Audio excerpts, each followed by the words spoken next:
Ethan Barrett stood at the floor-to-ceiling window of his penthouse office, looking out at the city that had made him rich beyond his wildest dreams. 40 stories below, tiny cars moved like colorful ants, people rushing to jobs that paid in a year what he made in minutes.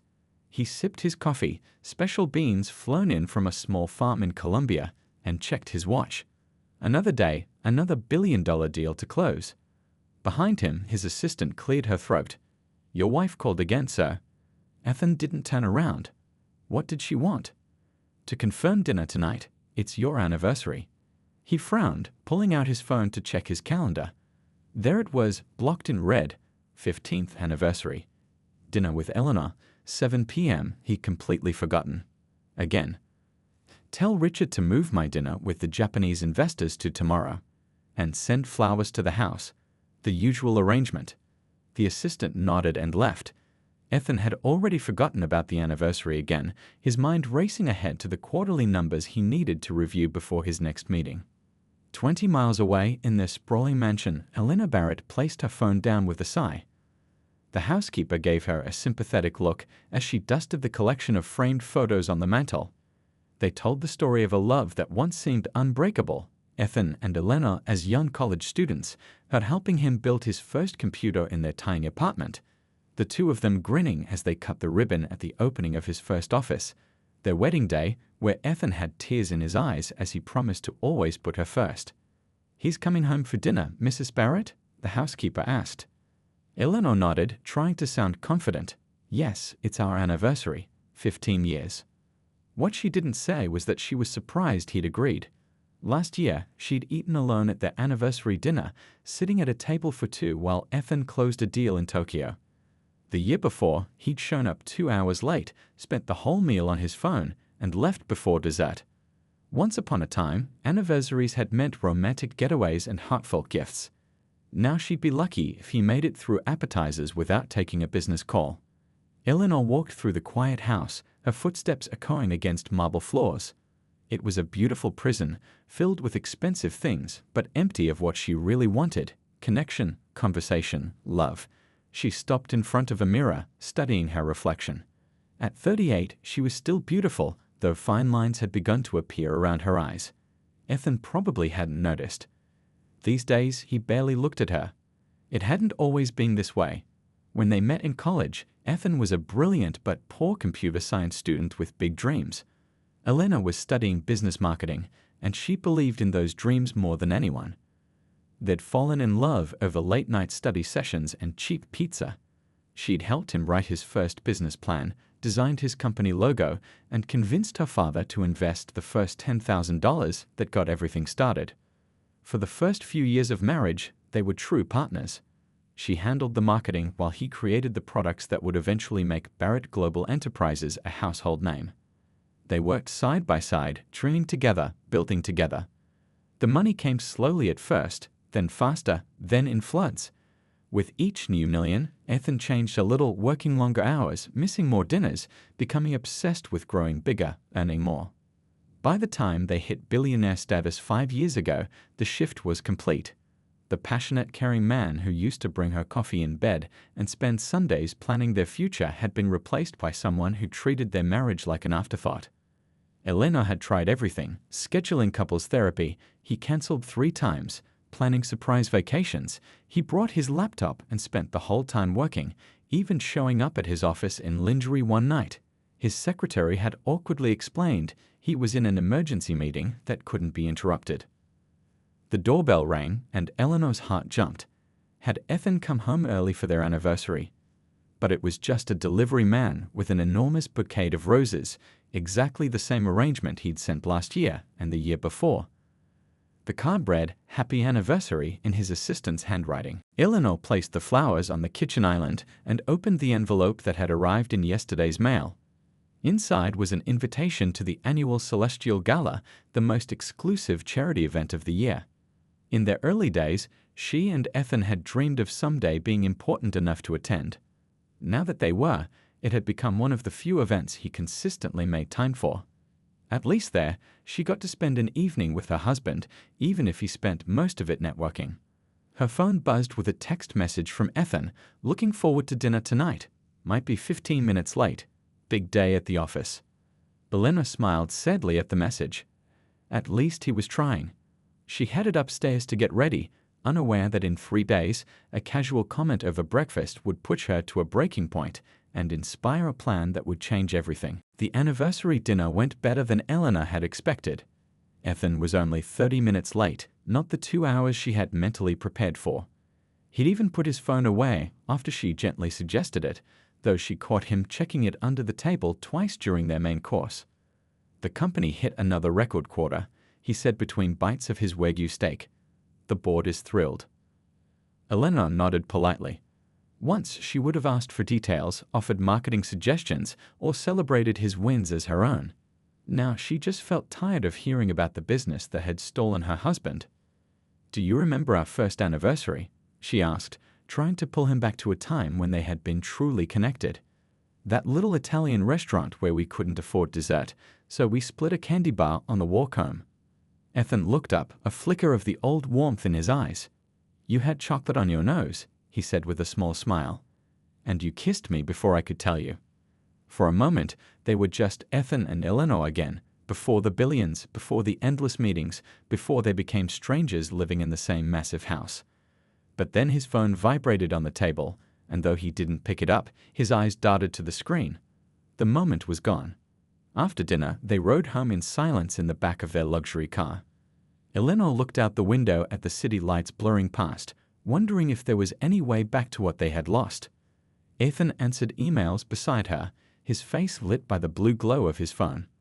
The next morning, Eleanor found the celestial gala invitation while organizing her desk. The event was in 3 days. Each year, it brought together the wealthiest and most influential people in the city for a night of carefully orchestrated mingling disguised as charity. Despite the fakeness of it all, Eleanor looked forward to it. A rare night when Ethan stayed by her side, if only to introduce her to potential business contacts. She placed the invitation on the kitchen counter where Ethan would see it during his rushed morning coffee routine. When he came downstairs, precisely at 6:45 a.m. as always, she was waiting with his favorite breakfast. "I picked up your tuxedo from the cleaners for the gala," she said casually. "The one you wore last year needed the button fixed." Ethan poured his coffee, scrolling through something on his tablet. "Oh, right. About that." Eleanor felt a small knot form in her stomach. She recognized that tone. "The Chinese investors will be there," he continued, still not looking up. "And the Wilson deal is hanging by a thread. I need to focus on business connections that night." "We always attend together," Eleanor said, keeping her voice steady. "It's one of the few events we both go to now." Ethan finally glanced up, but his eyes held nothing but mild irritation at being questioned. "It's strictly business this year, Eleanor. The Morrison deal is almost closed, and key investors will be there." He checked his watch. "I need to head in early. Tokyo markets are closing." He grabbed his coffee, left his untouched breakfast, and headed for the door. As an afterthought, he turned back. "You should take a friend instead. Go shopping or something this weekend. Use the black card." The door closed behind him, and Eleanor stood alone in their enormous kitchen, a familiar emptiness spreading through her chest. She picked up her coffee cup and hurled it against the wall, where it shattered in a satisfying explosion of ceramic and liquid. The housekeeper appeared in the doorway, alarmed. "Sorry, May," Eleanor said, already grabbing paper towels. "It slipped." May nodded knowingly. She'd worked for them long enough to see the gradual disintegration of their marriage. "I can clean it, Mrs. Barrett." "No, I've got it." Eleanor knelt on the floor, wiping up the mess. As she picked up the broken pieces, a plan began forming in her mind. What if, just for one night, she wasn't Eleanor Barrett, the forgotten wife of billionaire Ethan Barrett? What if she became someone else entirely, someone new, someone who might catch her own husband's eye? The idea was ridiculous, childish even. But as she threw away the broken cup, she found herself walking to her office and picking up her phone. She scrolled through her contacts until she found a name she hadn't called in years. Paolo Chen had been the top stylist at the magazine where Eleanor worked before she quit to help grow Ethan's company. Now he dressed Hollywood stars and had his own fashion line. They'd kept in loose touch through social media, liking each other's posts but rarely connecting directly. Her finger hovered over his number. This was silly, wasn't it? A desperate move by a desperate woman. But then she remembered Ethan's dismissive tone, his complete lack of interest in spending time with her, the casual way he had tossed aside their one tradition. She pressed call. "Eleanor Barrett, is that really you?" Paolo's voice was warm and excited. "It's been forever." "I need a favor," Eleanor said, surprised by the steadiness in her voice. A complete transformation, something dramatic, unrecognizable. "Oh, intriguing. What's the occasion?" Eleanor took a deep breath.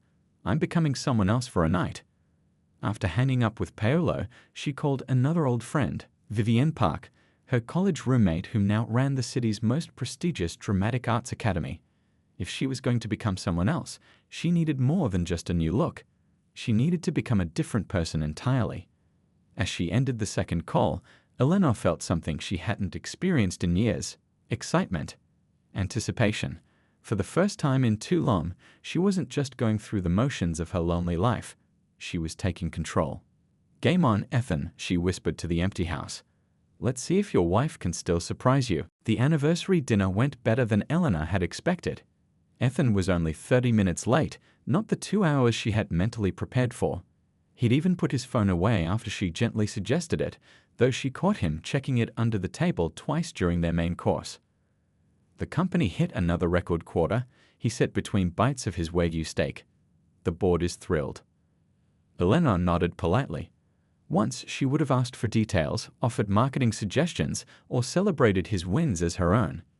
Now she just felt tired of hearing about the business that had stolen her husband. "Do you remember our first anniversary?" she asked, trying to pull him back to a time when they had been truly connected. "That little Italian restaurant where we couldn't afford dessert, so we split a candy bar on the walk home."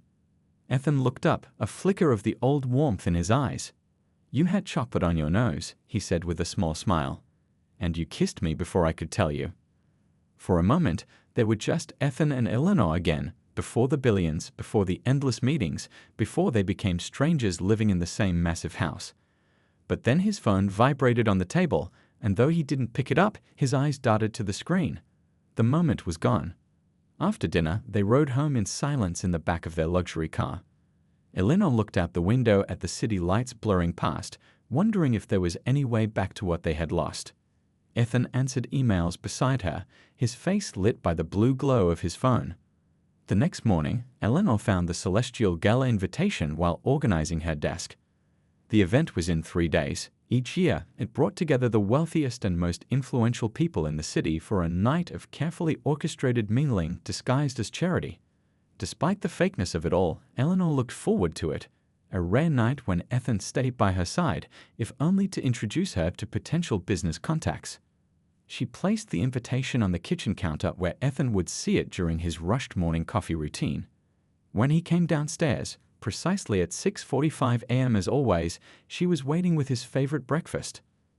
"I picked up your tuxedo from the cleaners for the gala," she said casually. "The one you wore last year needed the button fixed." Ethan poured his coffee, scrolling through something on his tablet. "Oh, right. About that." Eleanor felt a small knot form in her stomach. She recognized that tone. "The Chinese investors will be there," he continued, still not looking up. "And the Wilson deal is hanging by a thread. I need to focus on business connections that night." "We always attend together," Eleanor said, keeping her voice steady. "It's one of the few events we both go to now." Ethan finally glanced up, but his eyes held nothing but mild irritation at being questioned. "It's strictly business this year, Eleanor. The Morrison deal is almost closed, and key investors will be there." He checked his watch. "I need to head in early. Tokyo markets are closing." He grabbed his coffee, left his untouched breakfast, and headed for the door. As an afterthought, he turned back. "You should take a friend instead. Go shopping or something this weekend. Use the black card." The door closed behind him, and Eleanor stood alone in their enormous kitchen, a familiar emptiness spreading through her chest. She picked up her coffee cup and hurled it against the wall, where it shattered in a satisfying explosion of ceramic and liquid. The housekeeper appeared in the doorway, alarmed. "Sorry, May," Eleanor said, already grabbing paper towels. "It slipped." May nodded knowingly. She'd worked for them long enough to see the gradual disintegration of their marriage. I can clean it, Mrs. Barrett. No, I've got it. Eleanor knelt on the floor, wiping up the mess. As she picked up the broken pieces, a plan began forming in her mind. What if, just for one night, she wasn't Eleanor Barrett, the forgotten wife of billionaire Ethan Barrett? What if she became someone else entirely, someone new, someone who might catch her own husband's eye? The idea was ridiculous, childish even, but as she threw away the broken cup, she found herself walking to her office and picking up her phone. She scrolled through her contacts until she found a name she hadn't called in years. Paolo Chen had been the top stylist at the magazine where Eleanor worked before she quit to help grow Ethan's company. Now he dressed Hollywood stars and had his own fashion line. They'd kept in loose touch through social media, liking each other's posts but rarely connecting directly. Her finger hovered over his number. This was silly, wasn't it? A desperate move by a desperate woman. But then she remembered Ethan's dismissive tone, his complete lack of interest in spending time with her, the casual way he had tossed aside their one tradition. She pressed call. Eleanor Barrett, is that really you? Paolo's voice was warm and excited. It's been forever. I need a favor, Eleanor said, surprised by the steadiness in her voice. A complete transformation. Something dramatic. Unrecognizable. Oh, intriguing. What's the occasion? Eleanor took a deep breath. I'm becoming someone else for a night.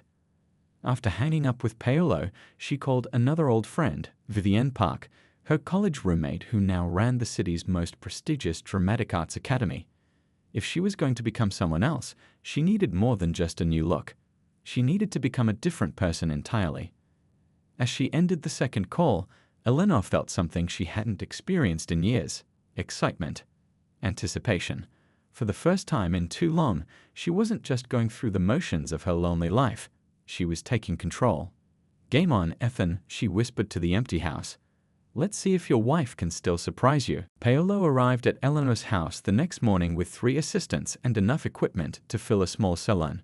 Mag showed them to the guest suite, where they began unpacking mysterious cases filled with makeup, hair products, and fabric swatches. Darling, it's criminal how long it's been, Paolo said, air-kissing Eleanor's cheeks.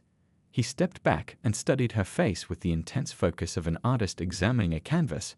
You're still gorgeous, but I see what you meant on the phone. You've become comfortable, safe. Eleanor winced. Is that a nice way of saying boring? Not boring, just predictable. The Eleanor Barrett look. We need to find someone completely different inside you. He circled her slowly. Tell me who you want to be for this mysterious night. Before Eleanor could answer, the doorbell rang. Moments later, May escorted Vivienne into the room. Unlike Paolo's dramatic entrance, Vivienne was calm and observant, carrying only a small notebook. Her sharp eyes took in the scene. When you called about becoming someone else, I didn't realize you meant literally, Vivienne said, hugging Eleanor warmly. I need both of you, Eleanor explained, gesturing for them to sit. Paolo for the outside, you for the inside, Viv. She took a deep breath and told them everything. The years of growing distance, Ethan's gradual transformation from loving partner to distracted workaholic, and finally his casual dismissal of their celestial gala tradition. So I want to attend anyway, but as someone else. Someone who might actually catch my husband's attention. She laughed nervously. It sounds ridiculous saying it out loud. It sounds like a movie plot, Paolo said, eyes gleaming with excitement. Or a psychological experiment, Vivienne added thoughtfully. Fascinating. Or just pathetic, Eleanor sighed. The desperate housewife trying to trick her husband into noticing her. Vivienne reached out and squeezed her hand. No, it's a woman taking control instead of just accepting being sidelined. There's power in that. Exactly. Paolo clapped his hands. Now, who are we creating?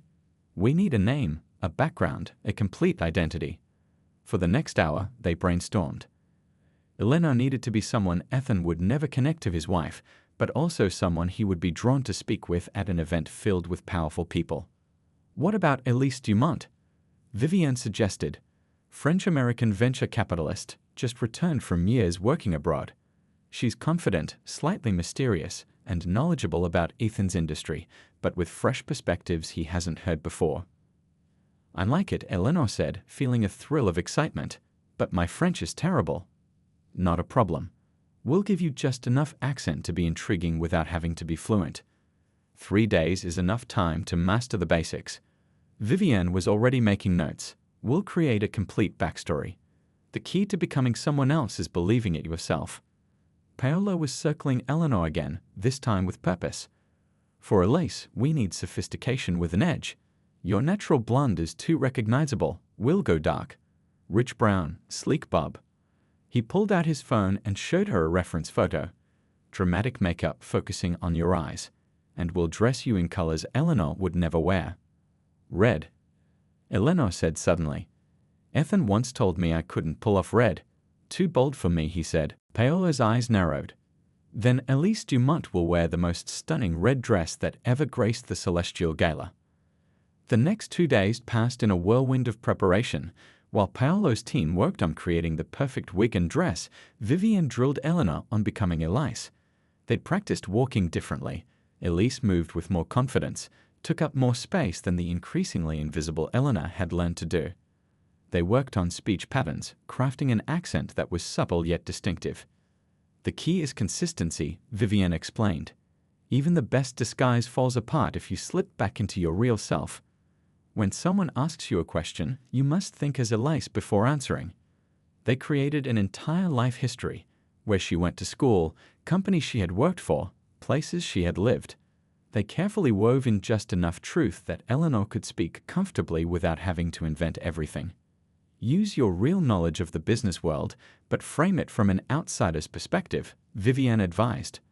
And always have an exit strategy for uncomfortable questions.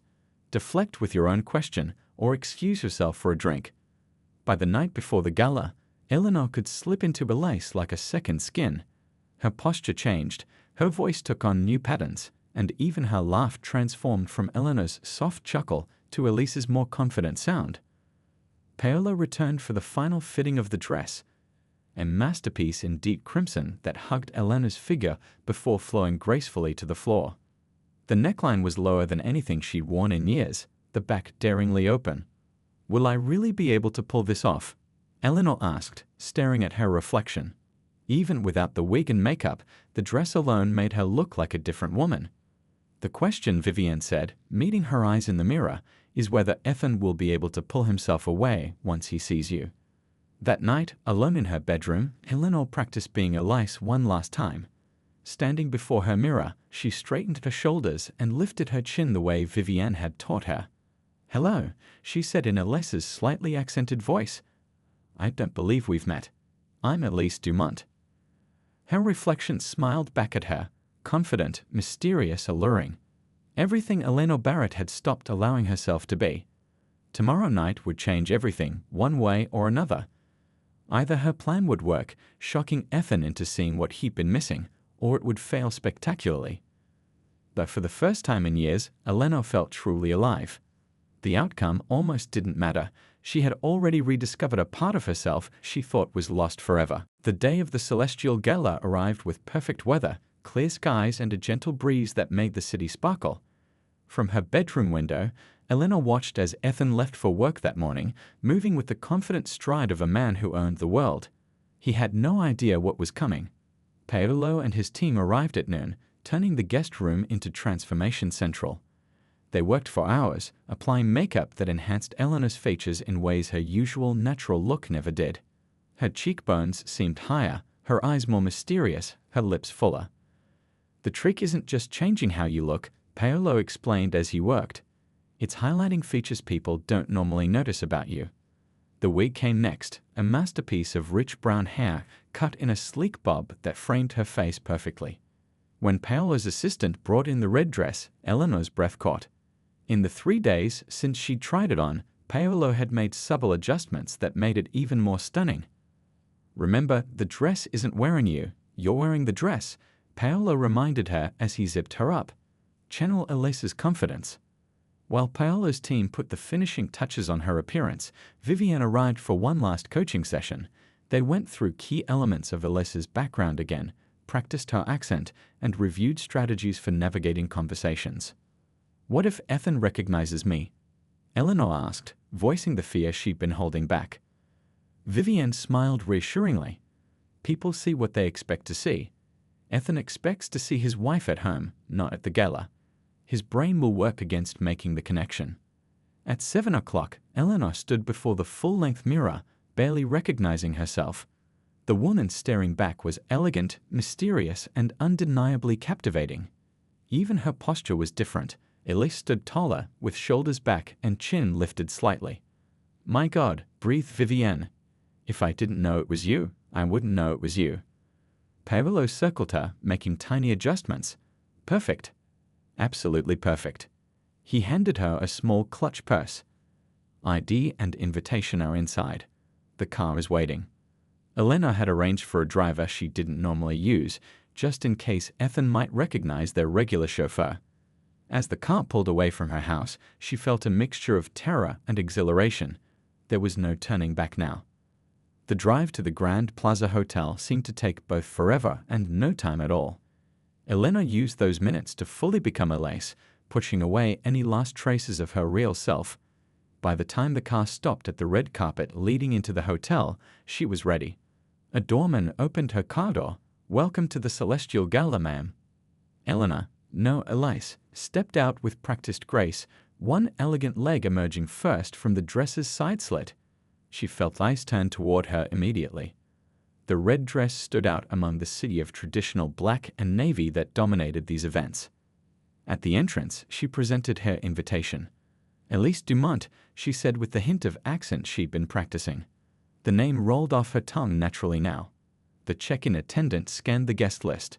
"Ah, Ms. Dumont, we were informed you might attend. Welcome." Vivienne had pulled strings through her theater connections to get Elise Dumont added to the guest list as a last-minute VIP. Eleanor made a mental note to thank her friend with an extravagant gift. Inside, the ballroom was transformed into a celestial wonderland. Stars projected onto the ceiling gave the impression of being under a night sky, while crystal decorations caught the light and scattered it like constellations across the walls. 300 of the world's wealthiest and most powerful people mingled, laughed, and networked, glasses of champagne in hand. Elena's eyes scanned the room, quickly finding Ethan. He stood in a circle of men in expensive suits, gesturing as he made some point. He looked handsome in his tuxedo, his face animated in a way she rarely saw at home anymore. Her heart gave a painful squeeze. This version of her husband, engaged, passionate, alive, was the man she'd fallen in love with, the man who now saved his best self for strangers. For a moment, doubt crept in. What was she doing here? This plan was ridiculous, childish even. She should just go home before she embarrassed herself. Then Ethan laughed at something one of the men said, and she noticed a woman in a navy blue dress touch his arm familiarly. The woman leaned close to say something in his ear, and Ethan smiled, that special smile that used to be reserved just for Eleanor. Something hardened inside her. Even if her plan failed, even if he saw through her disguise immediately, at least she had tried. At least she hadn't just sat at home alone while he enjoyed another night out without her. Taking a deep breath, Eleanor moved into the crowd. She took a champagne flute from a passing waiter, using the moment to observe the room more carefully. She needed to establish herself before approaching Ethan's circle. According to Vivienne, the key was to become a person of interest that he would want to meet, not the other way around. Her opportunity came when she spotted Thomas Wu, the tech billionaire whose company had recently partnered with Ethan's. Wu stood alone near the bar, checking his watch. "The famous Thomas Wu," she said, approaching him with Elise's confident stride. "Your new quantum computing chip is brilliant. Bold move opening sourcing part of the code." Wu looked up, surprised and pleased. "Thank you. Not everyone appreciates the strategy behind that decision." "Short-term profit isn't always the best path to long-term dominance," she replied. "I'm Elise Dumont." As they fell into conversation about tech industry trends, Eleanor felt Wu's genuine interest in her insights. It had been years since anyone in Ethan's circle had actually listened to her thoughts on business. What she didn't notice, as she captivated one of the most brilliant minds in tech, Was Ethan glancing over, his conversation momentarily forgotten as he observed the striking woman in red who had somehow commanded Thomas Wu's complete attention. Eleanor's conversation with Thomas Wu lasted nearly 15 minutes, an eternity in the rapid-fire networking world of these events. She found herself genuinely enjoying the discussion, speaking with a freedom she hadn't felt in years. As Elise, she didn't have to be careful about overshadowing Ethan or saying something that might embarrass him. She could simply be brilliant. "You have a fascinating perspective," Wu said, looking impressed. "Are you based here now? We should continue this conversation sometime." Before she could answer, they were joined by an older woman in an emerald dress dripping with diamonds. "Thomas, you're hugging the most interesting new face in the room," the woman said. "Won't you introduce us?" Wu smiled. "Elise Dumont, this is Victoria Richards. She owns half the real estate in this city." Victoria extended a hand. "I couldn't help overhearing your comments on sustainable tech development. Refreshing to hear someone thinking beyond the next quarter's profits." Within minutes, Eleanor found herself surrounded by a small group of powerful people, each curious about the mysterious woman in red who spoke with such confidence about business trends. She caught fragments of whispers. "Venture capitalist from Paris," someone said. "Made a fortune in European tech startups," added another. Across the room, Ethan was in the middle of what should have been an important conversation with Robert Morrison, whose company he had been courting for months. But his attention kept drifting to the growing circle around the woman in the red dress. There was something about her, something familiar yet elusive. "Barrett? Are you listening?" Morrison's voice cut through his distraction. "Sorry. Yes, of course," Ethan refocused. "You were saying about the Asian market expansion." But as Morrison continued, Ethan found his gaze drawn back to the woman in red. Her laugh carried across the room, confident and melodic. Something about it tugged at his memory. Meanwhile, Eleanor was carefully working the room, moving from group to group as Vivienne had coached her, never staying too long with anyone, leaving them wanting more of her company. She dropped subtle comments about industries she knew Ethan was interested in, ensuring word would get back to him. She was speaking with the wife of a banking executive when she felt a presence at her elbow. Turning, she found herself face to face with Lisa Chen, Ethan's chief marketing officer, and a woman who had been to their home for dinner at least a dozen times. Eleanor's heart hammered. If anyone would recognize her, it would be Lisa. "I don't believe we've met," Lisa said, extending her hand. "I'm Lisa Chen from Barrett Global." Relief washed over Eleanor. "Elise Dumont, pleasure to meet you." They shook hands, and Eleanor marveled at how the people closest to you could look right through you when you changed the packaging. "I've been hearing your name all evening," Lisa continued. "Thomas Wu doesn't impress easily. You must be doing something right." Eleanor smiled, just offering a different perspective. Sometimes that's all it takes to stand out. "Exactly what I keep telling my CEO," Lisa laughed. "Speaking of whom, have you met Ethan Barrett yet? He's here somewhere." She looked around the room. "Not yet," Eleanor replied smoothly, "though I've heard he's quite impressive."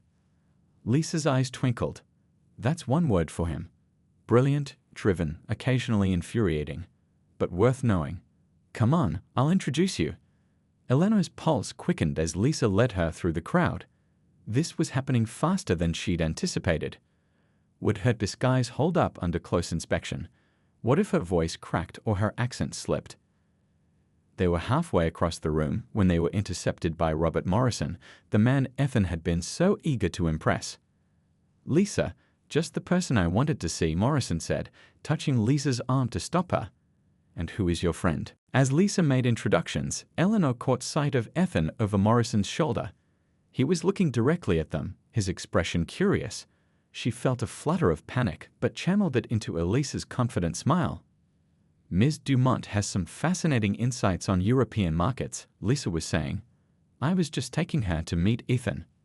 "Barrett can wait," Morrison said, waving his hand dismissively. "I want to hear these insights myself." Eleanor had to suppress a smile at the irony. Here was the very man Ethan had been pursuing, now pulling her away from him. She allowed herself to be drawn into conversation with Morrison, though she kept Ethan in her peripheral vision. She could see his surprise when Morrison completely abandoned their discussion to speak with her. Ethan lingered, clearly trying to decide whether to follow Morrison or continue with his planned networking. The decision was made for him when another executive caught his attention. But as Ethan turned away, Eleanor noticed him glancing back over his shoulder at her, not once but twice. The evening progressed, and Eleanor continued her careful dance around the room, always visible, always intriguing, but never quite within Ethan's immediate orbit. She could feel his awareness of her growing. Several times she caught him looking her way, a slight furrow between his brows as if trying to place her. When she finally excused herself to visit the ladies' room, she found her hands trembling with adrenaline. In the quiet sanctuary of the marble-lined restroom, she checked her disguise in the mirror. The wig was still perfect, the makeup flawless. More importantly, she could see Elise looking back at her, confident, mysterious, captivating. "You're doing fine," she whispered to her reflection. "He's noticed you. Now make him work for your attention." As she reapplied her lipstick, the bathroom door opened and a woman in a blue dress entered, the same woman Eleanor had seen touching Ethan's arm earlier. Up close, she was younger than Eleanor had thought, probably in her early 30s. "That dress is stunning," the woman said. "Everyone's talking about you, you know." Eleanor smiled. "Thank you. It's been an interesting evening." "Especially for Ethan Barrett," the woman said with a knowing look.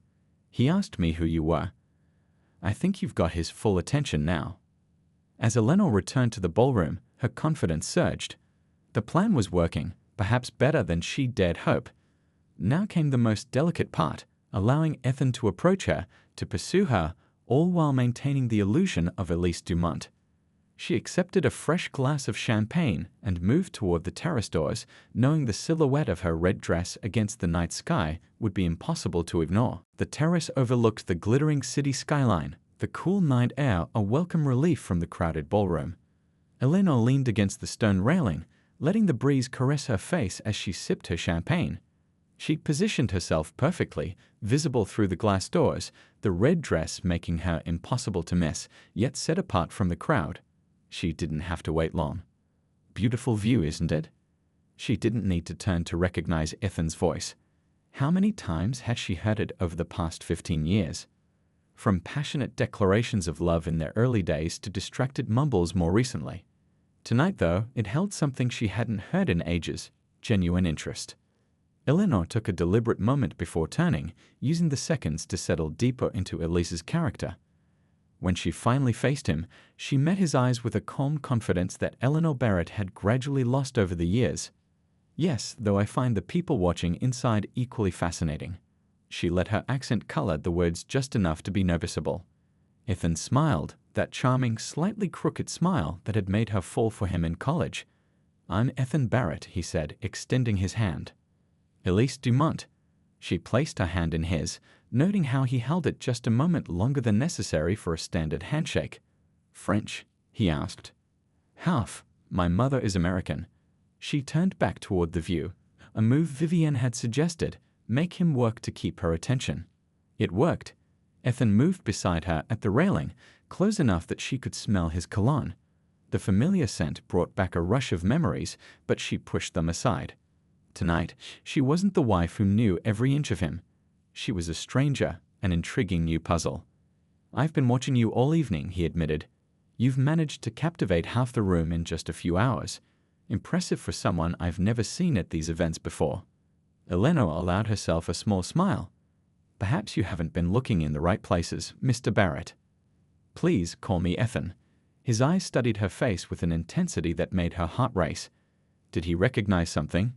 A hint of the woman he'd breakfasted with just days ago. But no, his expression showed only curiosity and attraction, not recognition. "You've stolen Robert Morrison from me twice tonight," he continued, a hint of admiration in his voice. "What did you say to him?" "I've been working on that deal for months." Eleanor took a sip of champagne. Perhaps he simply needed a fresh perspective. Men in your position often get trapped in echo chambers of yes men and old ideas. Ethan's eyebrows rose slightly, but instead of the irritation such directness might normally provoke, he looked intrigued. "That's refreshingly blunt." "Life's too short for diplomatic small talk, don't you think?" He laughed, the sound warming her despite everything. How long had it been since she'd made him laugh like that? I couldn't agree more. So tell me, Elise Dumont with the fresh perspective, what brings you to our little corner of the world? For the next 20 minutes they talked as Eleanor carefully navigated the backstory she and Vivienne had created.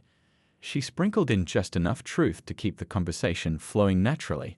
Her genuine knowledge of business, her real opinions on technology trends, her authentic observations about the people around them. What surprised her most was how attentively Ethan listened. He asked follow-up questions, maintained eye contact, and didn't check his phone once.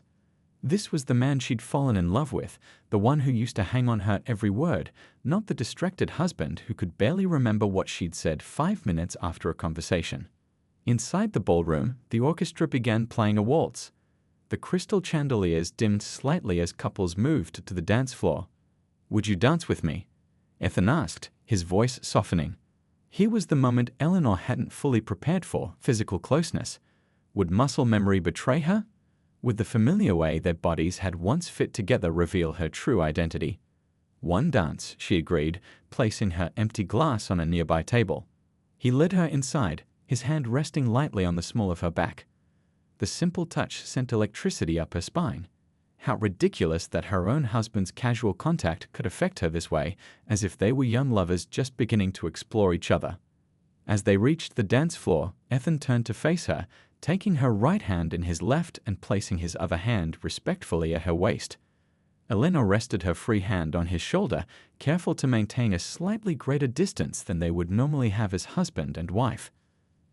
They began to move to the music, and Eleanor was grateful for the dancing lessons they'd taken together years ago. She deliberately made small mistakes that Eleanor Barrett, who had danced with Ethan hundreds of times, would never make. She stepped on his foot once, apologizing with Elise's accent. "Sorry, I'm a bit out of practice," she said. "You dance beautifully," he replied, his eyes never leaving hers. As they moved across the floor, Eleanor noticed people watching them. The mysterious woman in red and Ethan Barrett, typically so focused on business at these events, now completely absorbed in each other.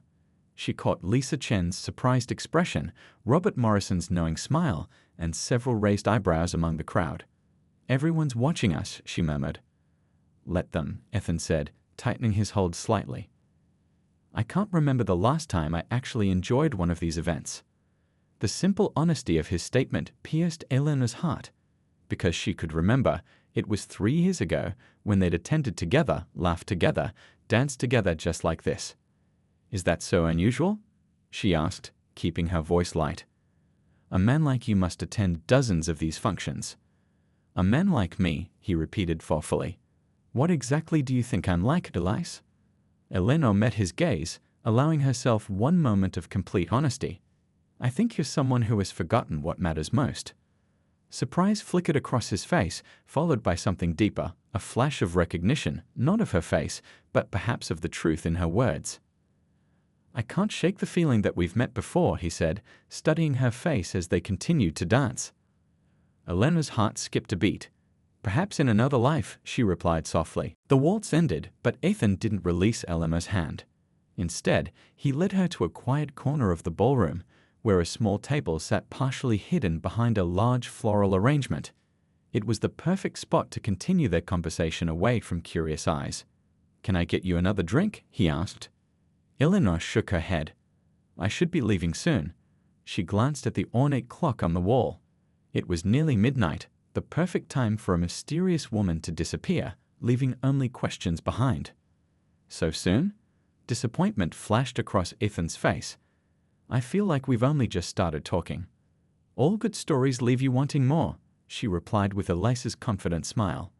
The irony wasn't lost on her. Here was her husband, eager for her company, when at home he could barely spare her 5 minutes of genuine attention. "At least let me get your contact information," Ethan said, reaching for his phone. "We should continue this conversation, perhaps over dinner." Her heart squeezed painfully. When was the last time Ethan had asked her to dinner with such enthusiasm? Months? Years? "I think not," she said softly. "You seem like a man with commitments." Ethan looked confused. "I'm just talking about dinner, not a lifetime together." Eleanor allowed herself a small, sad smile. "And yet sometimes a dinner is all it takes to start a lifetime." She stood, gathering her small clutch. "It's been a pleasure, Mr. Barrett." She could see the struggle on his face, the businessman who always got what he wanted versus the gentleman who wouldn't force his company on an unwilling woman. Gentleman won barely. "The pleasure was mine, Elise." He stood as she did. "Though I still can't shake the feeling we've met before." "Perhaps we have," she said, "in a different time, when you were a different man." His brow furrowed at her words, but before he could respond, Robert Morrison approached their table. "Barrett, there you are. Listen, we need to talk about that proposal of yours. I've been thinking." Eleanor used the interruption to slip away, moving quickly toward the exit. She had accomplished what she came for. She had captured Ethan's attention completely, made him see that he could still be captivated by a woman's mind and presence. But now the night was ending, and she needed to disappear before her disguise failed or her courage faltered. She had almost reached the grand staircase leading to the lobby when she heard Ethan calling after her. "Elise, wait." She kept walking, her heart pounding. She hadn't expected him to follow her so quickly. The plan had been to disappear mysteriously, leaving him wondering about the woman in red. Now she risked an awkward confrontation or worse, discovery. Eleanor reached the elevator bank and pressed the down button repeatedly, willing the doors to open. Behind her, she could hear Ethan's footsteps growing closer. "Please," she whispered to the closed elevator doors, "just open." As if obeying her command, the elevator dinged and the doors slid open.